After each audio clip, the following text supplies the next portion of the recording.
Shalom, selamat pagi Bapak Ibu Saudara yang dikasihi oleh Tuhan.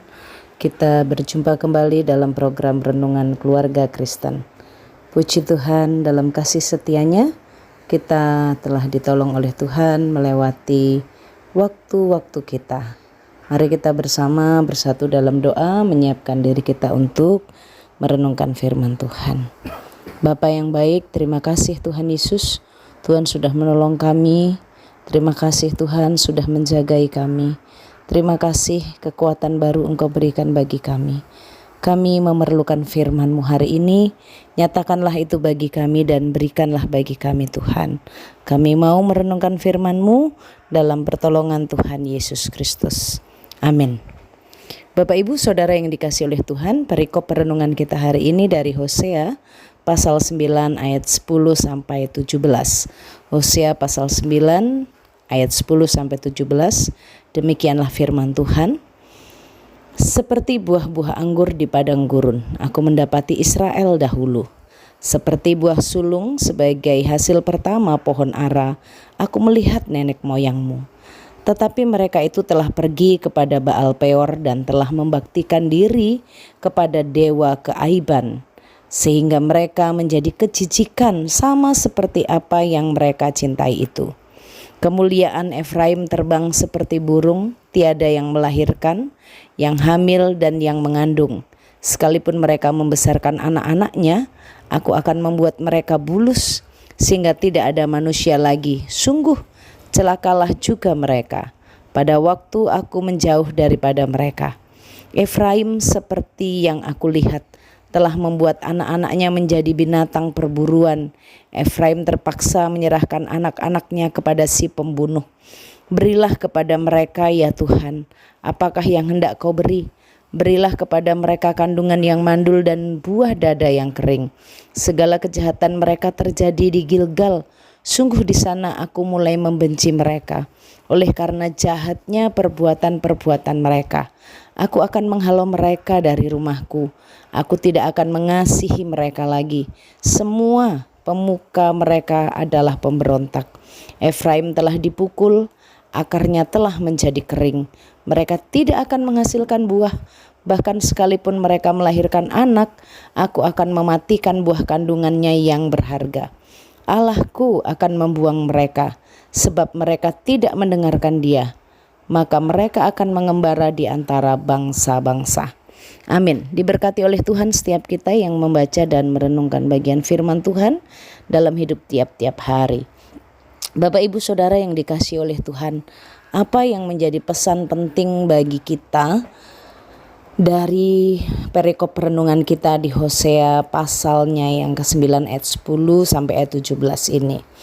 Kita bersama-sama telah memperhatikan dan mendengarkan bagaimana Tuhan memberitahukan kepada Israel tentang kasih-Nya yang sangat besar, yang memandang Israel sebagai milik kepunyaan yang sangat berharga.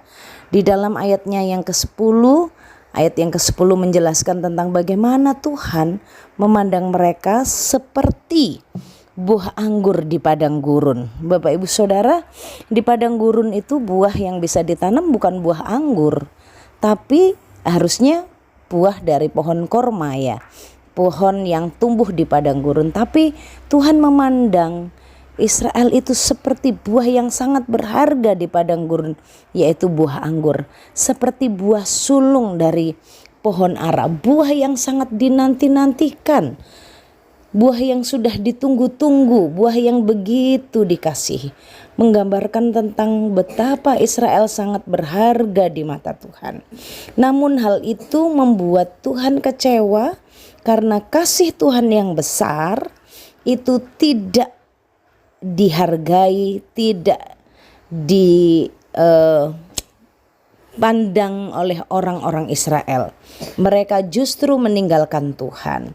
Bapak Ibu Saudara yang dikasihi oleh Tuhan, hari ini kita belajar dari bagian ini bagaimana kita harus melihat bagaimana Allah mengasihi kita.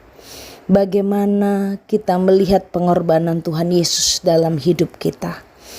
melihat dan mulai merenungkan, dengan duduk diam mengingat kembali. Bapak Ibu boleh mengambil kertas dan menuliskan betapa perbuatan-perbuatan Tuhan itu nyata dalam pribadi kita, dalam kehidupan saudara sebagai single, dalam kehidupan Bapak Ibu sebagai orang tua. Mungkin dari mulai awal kita dalam pernikahan, bagaimana Tuhan memberikan anak, bagaimana Tuhan mencukupkan dari waktu ke waktu. Kasih Tuhan itu sangat besar, sehingga Tuhan mau mengingatkan kita untuk kembali mengingat betapa kasih Tuhan itu sangat besar, agar kita tidak terjebak kembali dalam kehidupan dosa bangsa Israel. Bangsa Israel hidup hanya dalam status sebagai umat Tuhan, tetapi sikap mereka tidak setia kepada Tuhan. Mereka telah melakukannya di Gilgal. Bapak Ibu Saudara, apa tempat Gilgal itu? Gilgal itu tempat di mana yang sebenarnya adalah tempat di sana dibangun mezbah Tuhan. Namun di Gilgal itulah sungguh mereka melakukan ibadah kepada Tuhan, tapi mereka juga membuat tempat penyembahan kepada Baal, kepada ilah lain.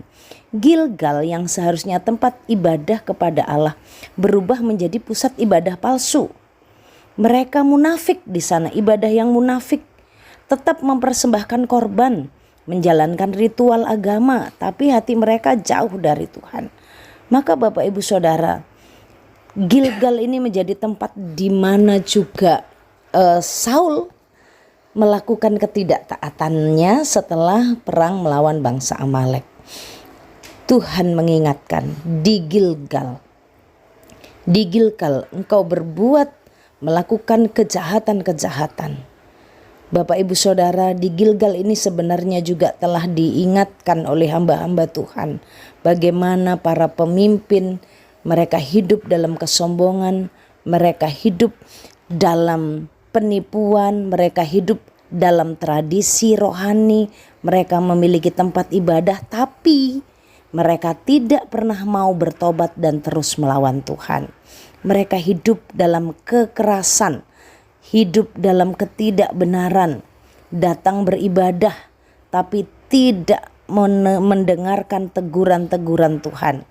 Ibadah terus dilakukan tapi dosa juga dipertahankan. Maka pelajaran buat kita, mari kita bersama-sama, jangan hanya bangga, jangan hanya merasa aman dan nyaman, yang penting aku sudah menjadi Kristen. Atau kalau kita sudah berkeluarga, yang penting aku punya pasangan yang seiman, sama-sama ke gereja. Hidup beribadah, tetapi dosa terus dipertahankan. Tuhan menyebutkan Israel, engkau menjadi yang menjijikkan di pandanganku sekarang. Bapak Ibu Saudara, hal penting bagi keluarga Kristen untuk mulai membangun relasi kembali dengan Tuhan. Keluarga Kristen hidup dalam kesetiaan iman. Jangan hanya menjadi Kristen, jangan hanya menjadi pelayan Tuhan, menjadi hamba Tuhan, tapi tidak memiliki relasi yang intim di hadapan Tuhan. Bagaimana anak-anak kita bisa mengenal Tuhan, memiliki keintiman dengan Tuhan, kalau di rumah papa mamanya tidak pernah mengajak anaknya untuk renungan bersama? Bagaimana kita bisa mengajarkan hidup berdoa kalau anak-anak kita tidak pernah kita latih dan kita ajak berdoa, kita dampingi berdoa? Anak-anak itu gak bisa berdoa dengan sendiri, tapi melihat teladan hidup dari kita. Mari jangan hanya puas menjadi orang tua Kristen, tapi mempertahankan dosa. Jangan puas menjadi seorang pemuda Kristen, tapi tetap mempertahankan dosa. Mari kita membangun relasi yang intim dengan Tuhan. Status itu juga kita lakukan. Hidup beriman itu kita perbuat. Mari kita bersama bersatu di dalam doa. Bapa kami yang di sorga, terima kasih untuk firman-Mu hari ini. Engkau mengajarkan kepada kami, Engkau menolong kami untuk belajar melihat dari kehidupan bangsa Israel yang mengecewakan Tuhan. Tuhan, ampunilah kami jika Engkau juga kecewa melihat kami. Tolong kami dan pimpinlah kami untuk kami hidup di dalam pertobatan, bukan hanya dalam status iman mengenal Tuhan, tapi sikap hidup kami mendukakan hati Tuhan. Tolonglah kami, berkatilah keluarga kami, berkatilah hidup setiap saudara dalam segala pergumulan. Tuhan menolong, Tuhan memperhatikan. Terpujilah namamu Bapa. Kami mau melangkah sepanjang hari ini dalam berkat Tuhan. Nyatakanlah berkat-Mu atas kami. Tuhan memberkati engkau dan melindungi engkau. Tuhan menyinari engkau dengan wajah-Nya dan beri engkau kasih karunia. Tuhan menghadapkan wajah-Nya kepadamu dan beri engkau damai sejahtera dari sekarang sampai selama-lamanya. Amin. Shalom, Tuhan Yesus memberkati.